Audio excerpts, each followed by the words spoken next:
एक गांव में रतन नाम का एक गरीब व्यक्ति रहा करता था, जो दूसरों के खेतों में काम करके अपनी पत्नी का और अपना भरण पोषण किया करता था।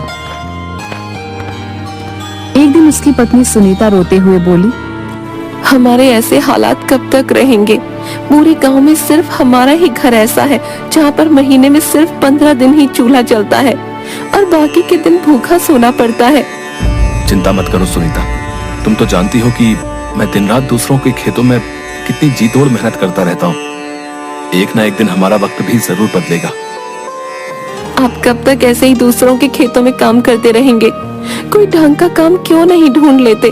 मैं आपसे और स्त्रियों की तरह सोना चांदी नहीं मांगती, मैं बस इतना चाहती हूँ कि हम दोनों को पेट भर के भोजन तो मिल सके।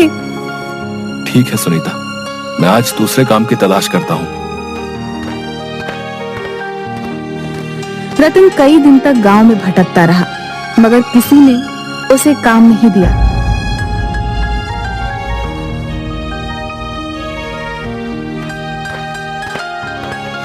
थक हार कर रतन गांव के मुखिया के पास पहुंच गया।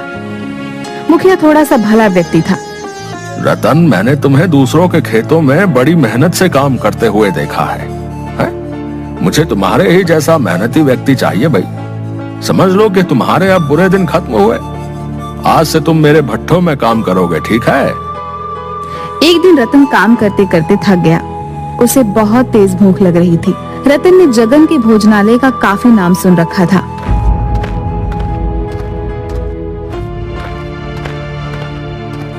रतन जगन के ढाबे पर पहुंच गया।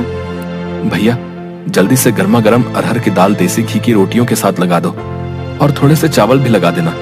बहुत जोरों की भूख लगी है भैया।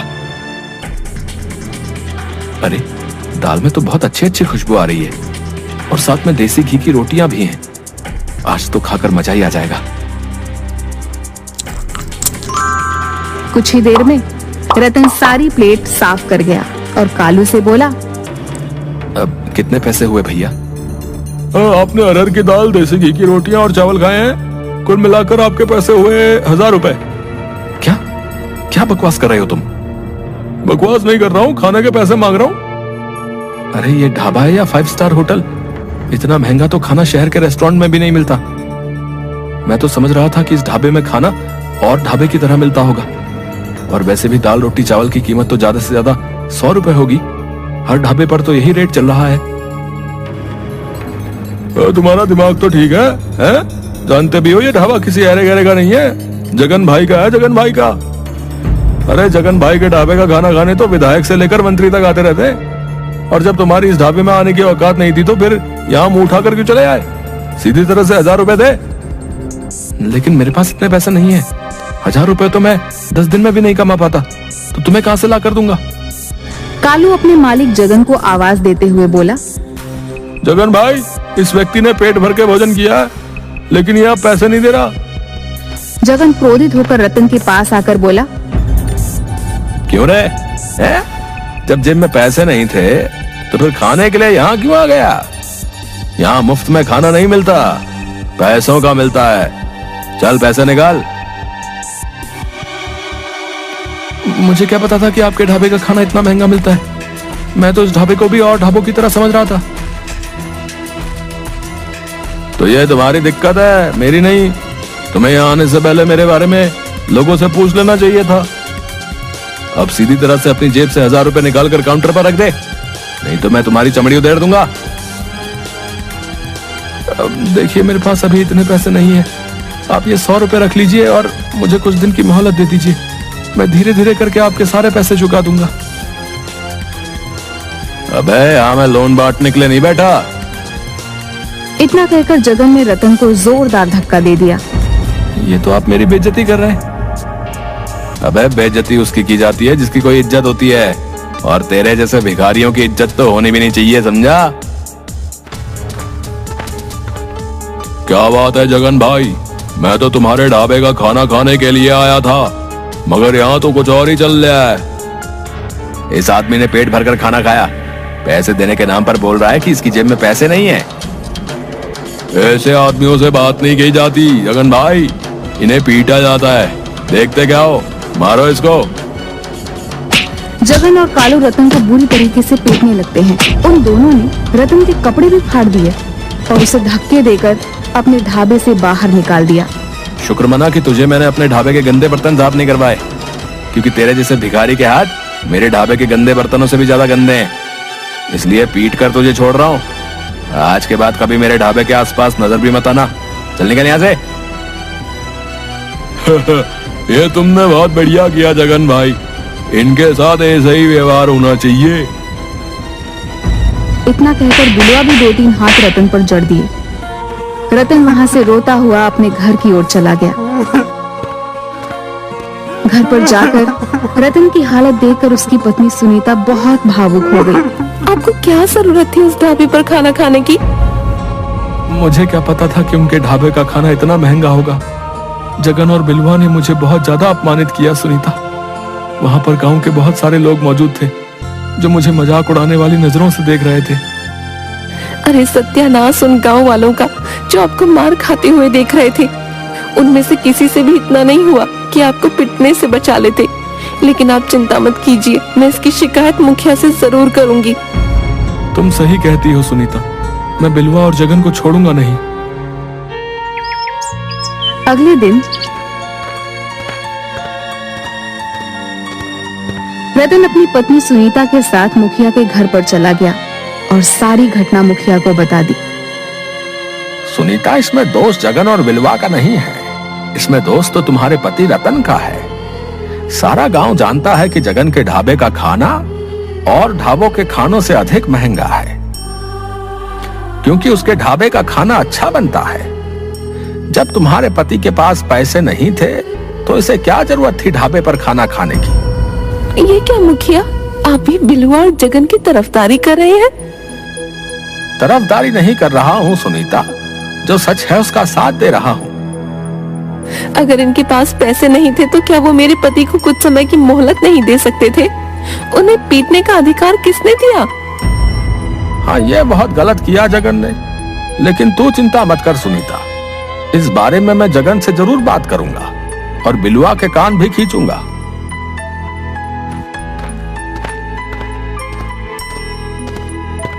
मुझे नहीं लगता कि मुखिया कुछ करेगा। साफ साफ दिखाई दे रहा था सुनीता कि मुखिया बिलुआ और जगन के पक्ष में बोल रहा था, लेकिन मैं अपने अपमान का बदला जरूर लूंगा सुनीता। मैं चुप नहीं बैठूंगा। तो आप क्या करेंगे? आप अच्छी तरह से जानते हैं कि जगन धनवान है और उसके गांव में अच्छी जान पहचान भी है, और आपकी पहचान गांव में सिर्फ एक मजदूर की है। अरे हम दोनों के पास तो खुद की खेती भी नहीं है। हम दोनों तो खुद दूसरों के खेतों पर काम करके अपना पेट पालते हैं। जो भी हो सुनीता, अब मैं गरीब हूं तो इसका मतलब ये नहीं कि मैं चुप हो जाऊं। आज अगर मैं चुप हो गया और मैंने कुछ नहीं किया तो गरीबों के मुंह पर एक तमाचा होगा। मैं बिलुआ और जगन को दिखा दूंगा कि अगर गरीब अपनी पर आ जाए तो क्या नहीं कर सकता। इतना कहकर रतन क्रोधित होकर घर से निकल गया। इधर मुखिया जगन के ढाबे पर पहुंचकर बोला, तुम्हारी बड़ी शिकायतें आ रही हैं जगन। किसकी इतनी मजाल जो मेरी शिकायत आपसे करे? कल तुमने रतन को बुरी तरह से पीटा था ना? वो अपनी पत्नी सुनीता के साथ तुम्हारी शिकायत लेकर आया था मेरे पास। अरे तो उसने पिटने वाले काम भी किए थे मुखिया जी। आप ही बताइए, मेरे ढाबे पर आकर अरहर की दाल, देसी घी की रोटियां तो बड़े चाव से खाई, और जब पैसे देने का नंबर आया तो अंगूठा दिखाने लगा। जो भी हो जगन, लेकिन तुम्हें उसे पीटना नहीं चाहिए था। और तुम्हारे ढाबे पर सिर्फ रतन ही नहीं बल्कि और भी न जाने कितने लोग आए दिन पिट कर जाते हैं। तुम्हारा ये दुर्व्यवहार कहीं किसी दिन तुम्हारे ऊपर भारी ना पड़ जाए। आपके होते हुए मेरे दोस्त जगन पर कोई माई का लाल हाथ लगाने की हिम्मत करेगा मुखिया जी? और फिर मत भूलिए कि जगन का दोस्त मैं भी हूँ। मेरे होते हुए गांव में किसकी हिम्मत जो जगन के खिलाफ आवाज उठा सके? इसी बात का तो डर है बिलवा कि तुम जगन के दोस्त हो। अब ये सब बातें छोड़िए मुखिया जी। मैं आपको अपने ढाबे पर मुफ्त खाना इसलिए नहीं खिलाता कि आप गांव वालों की शिकायत लेकर मेरे ही पास आए। देखो जगन, मैं तुम्हें सिर्फ समझाने आया हूँ। तुम क्यों नहीं समझते कि आज का दौर सोशल मीडिया का दौर है?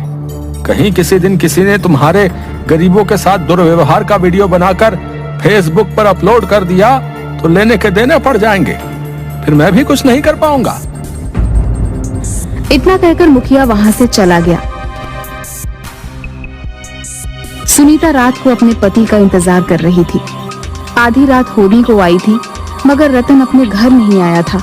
रतन रात में जंगल के एक पेड़ के नीचे गहरी सोच में बैठा हुआ था कि तभी उसके कानों में एक व्यक्ति की आवाज टकराई। काफी देर हो गई है तुम्हें यहाँ पर बैठे हुए। पिछले 6 घंटे से देख रहा हूँ कि तुम इसी पेड़ के नीचे गहरी सोच में बैठे हुए हो। कौन है आप और इतनी रात को इस जंगल में क्या कर रहे हैं? ये सवाल तो मुझे तुमसे करना चाहिए कि कौन हो तुम और इतनी रात में इस जंगल में क्या कर रहे हो? मैं आपकी बात का मतलब नहीं समझा। मतलब बाद में समझना। तुम्हारा चेहरा देखकर साफ साफ मालूम पड़ रहा है कि तुमने सुबह से कुछ नहीं खाया, तुम बहुत भूखे हो। इतना कहकर उस नौजवान ने एक थाली रतन के सामने रख दी। रतन ने देखा कि उस थाली में सब उसकी ही पसंद के व्यंजन रखे हुए थे। सोचो मत, खाना शुरू कर दो। रतन को सच में वाकई बहुत भूख लगी थी। रतन खाने ही वाला था कि तभी उसे कुछ याद आ गया। नहीं चाहिए भाई, मैं घर पर जाकर अपनी पत्नी के हाथ का बना हुआ ही खाना खाऊंगा। मुझे अच्छा खाना खाने का कोई अधिकार नहीं। ये कैसी बातें कर रहे हो तुम? मैं तुम्हारा ये खाना खाऊंगा, तुम मुझसे पैसे मांगोगे और वो मेरे पास तुम्हें देने के लिए नहीं है। नहीं भाई, मुझे तुमसे कोई पैसे नहीं चाहिए। तुम पहले आराम से खाना खाओ और फिर मुझे बताओ कि तुम किस गहरी सोच में डूबे हुए थे। हो सकता है कि मैं तुम्हारी कोई मदद कर सकूं।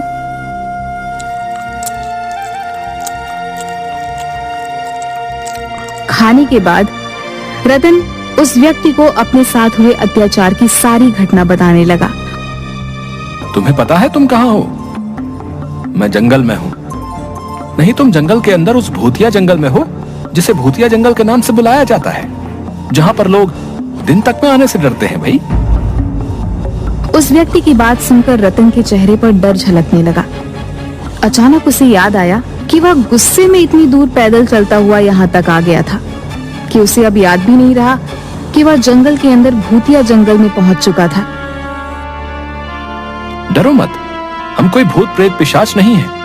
हम साधुओं की संतान हैं। इस जंगल में सिर्फ साधु और उनके परिवार ही रहते हैं। हम लोग बाहर की दुनिया से ज्यादा ताल्लुक नहीं रखते, क्योंकि हमारा सारा ध्यान ईश्वर की तरफ ही होता है। तुम्हारी बात सुनकर मुझे बहुत बुरा लगा। तुम बताओ, तुम क्या चाहते हो? मैं एक ऐसा ढाबा खोलना चाहता हूँ जहां पर हर गरीब सिर्फ 10 रुपए देकर अपना मनपसंद भोजन कर सके और उसके साथ अपमानजनक व्यवहार ना किया जाए। तुम्हारे इरादे के बारे में जानकर मुझे बहुत अच्छा लगा, वरना इस जंगल में इससे पहले भी कई लोग आए और अपने लालचीपने का सबूत देकर मारे गए, लेकिन तुम पहले व्यक्ति हो जिसे गरीब की भूख की चिंता है।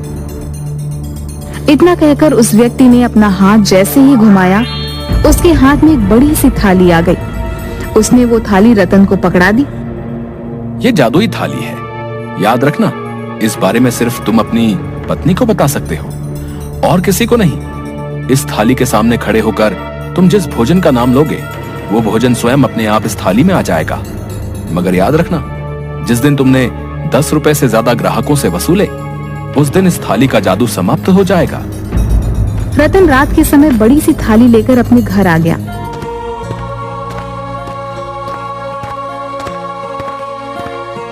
ये क्या है? रतन ने सारी घटना सुनीता को बता दी।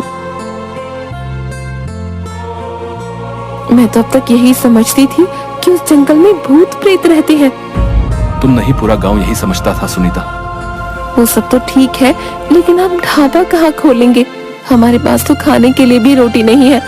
जो थाली तुम लेकर आए हो, उस थाली में सिर्फ भोजन ही मिलेगा, पैसे तो नहीं मिलेंगे ना। फिर हम ढाबा अपने ही घर पर खोलेंगे सुनीता। इस तरह से इस थाली का रहस्य सिर्फ हम दोनों तक ही सीमित रहेगा। अगले दिन रतन ने अपने घर को एक ढाबे में परिवर्तित कर दिया और जिस कमरे में वो लोग सोते थे, उस कमरे में बड़ी सी थाली रख दी। रतन ने उस थाली के सामने खड़े होकर तरह तरह के व्यंजन के नाम लेने शुरू कर दिए।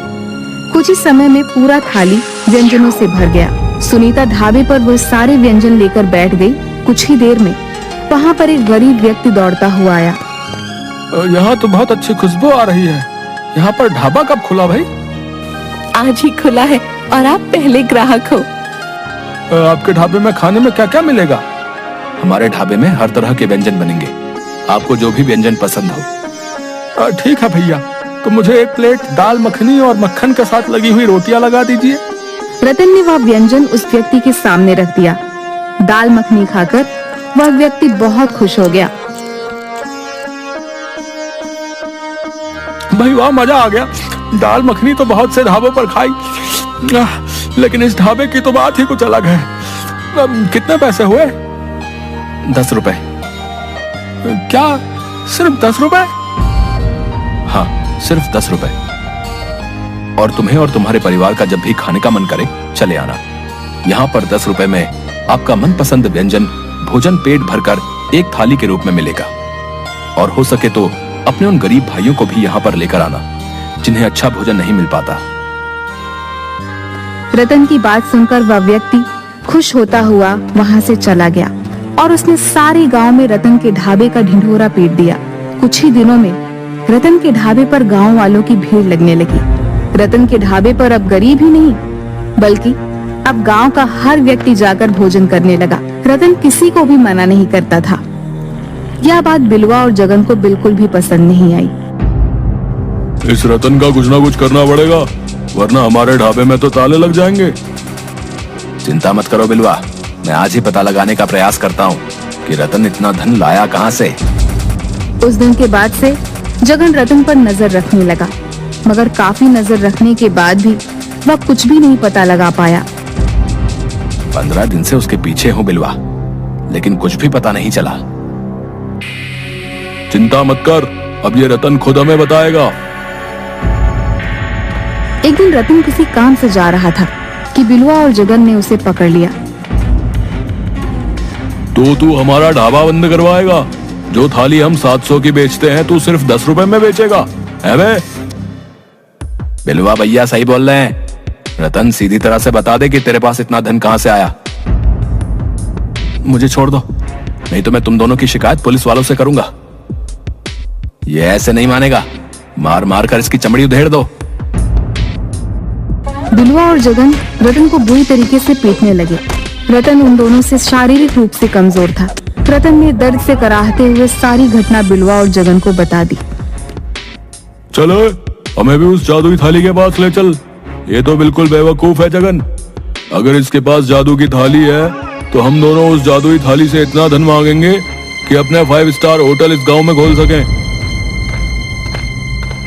रतन बिलवा और जगन को लेकर उसी कमरे में पहुंच गया। बिलवा और जगन उस जादुई थाली से तरह तरह के आभूषण और पैसे मांगने लगे, मगर उस जादुई थाली में कोई भी हलचल नहीं हुई। बिलवा भाई, लगता है ये थाली केवल भोजन ही देती है। तो फिर देसी घी की पूड़ियां मांग कर देखो। तभी वहाँ पर सुनीता आ गई। बिलवा और जगन रतन को धमकी देकर वहाँ से चले गए।